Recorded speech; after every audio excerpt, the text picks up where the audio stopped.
Rob, thank you. 7:37 this morning. Assault rifles in public schools, or at least near them.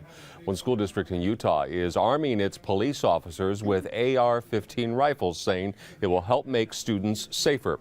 The Granite School District police chief says the high-caliber weapons would increase response time to an emergency situation like a school shooting. The chief says rapid response time is key to saving lives during a crisis, and these weapons could stop a potential shooter. So let's talk about that this morning. Do assault rifles in schools really help parents feel more at ease? Joining us this morning, Dr. Sharon Washington. She's a former educator and founder of Anthropology Research and Development. Also Fred Goodall, who is behind the popular fatherhood blog mochadad.com, and conservative activist and mom Karen Townsend, who writes the blog ponderingpenguin.com. Thanks to you all for being here. Let's start with this. How safe do you feel with the idea that an AR-15 can be used to respond to a trouble spot in school? Fred, let's start with you. Well, as a parent, it concerns me that these assault weapons would be inside the schools. I understand the officers need to get the weapons they feel are appropriate to protect us, but I'm very disturbed that it's come to this, that these are the type of weapons that they feel that they need to protect their children.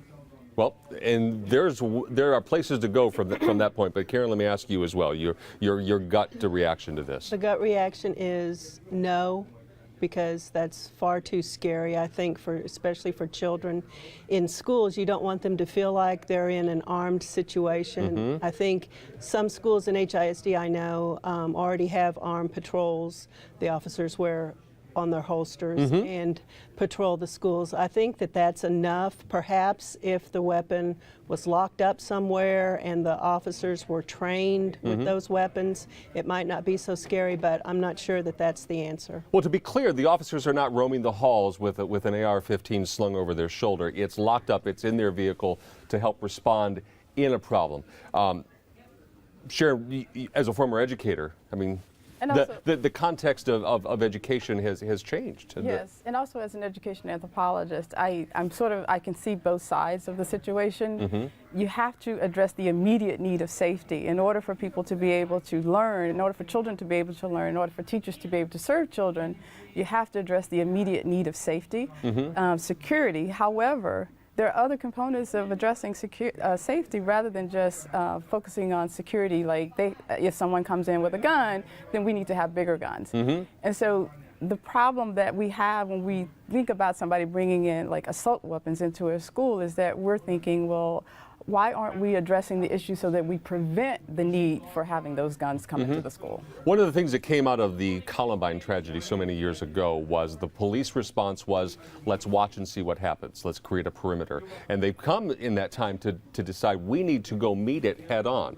We know that HISD has a SWAT team prepared to do those sorts of things. Are we at a point where that's the kind of prevailing wisdom? If there is a problem, and there are a growing number of these problems, shooters in our schools, where we have our officers go meet it head on. Yeah, but see, that's very reactionary. Okay. So, like, we have to take some preventative measures. Like, we have to address the immediate need. If we have someone walking through the hall shooting people, then we need to have someone who can respond to that, right? But we also want to address the issue so that we don't have somebody walking through the hall shooting, with guns. And that's really the problem. We don't have a lot of time. You're chomping at the bit. I totally agree with that. We have to evaluate why are people going into schools, shooting up these schools. True. We need to address these societal problems that are going on and give people the help that they need so they don't feel the only option is to go and shoot up a school.